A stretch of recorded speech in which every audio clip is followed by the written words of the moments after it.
ঢাকা থেকে ভাই ফরেন দিয়ে কাম হয় না সবসময়। জি ভাই ঠিক কথা বলছেন ভাই, অবশ্যই ঠিক কথা বলছেন। তবে যে তিনজন খেলছে যে তিনজন খেলছে এরা তিনজন ভালো ফরেন।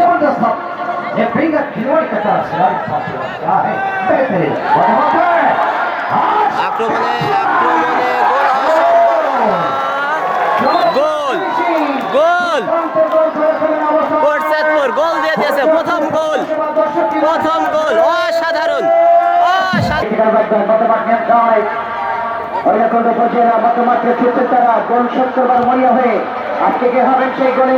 সমতাসূচক গোলদাতা একজন ইকুয়ালাইজার কিন্তু খুঁজে বেড়াচ্ছে আজকে ঐরাখণ্ড দলটি গোলটি সমতার নিজের জায়গাটাকে পাকাপোক্ত করবার জন্য স্কোরটাকে আরো ত্বরান্বিত করবার জন্য এই প্রতিজ্ঞাবদ্ধ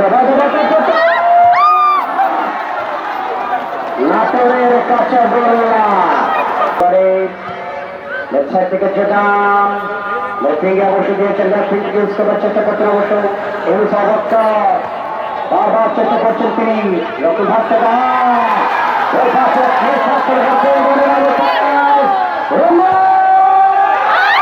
গোল 2-0 গোলে এগিয়ে গেল কোটচাঁদপুর পৌরসভা। 2-0 গোলে এগিয়ে গেল। আর বললেন যে বন্ধু ভাই আপনি যে কোনো বিষয়ে উনি সার্বিক সহযোগিতায় থাকবে এই আশা। ভাই ভালোভাবে তো জসিম ভাই ভালোভাবে তো দেখাতে পারলাম না, আজকেও নেটওয়ার্কের সমস্যা, মানে আসলে খুবই দুঃখজনক। এবং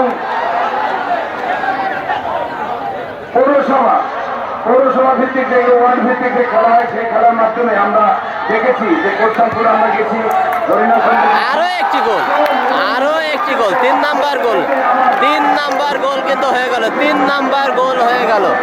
3-0 গোলে এগিয়ে গেল কোটচাঁদপুর।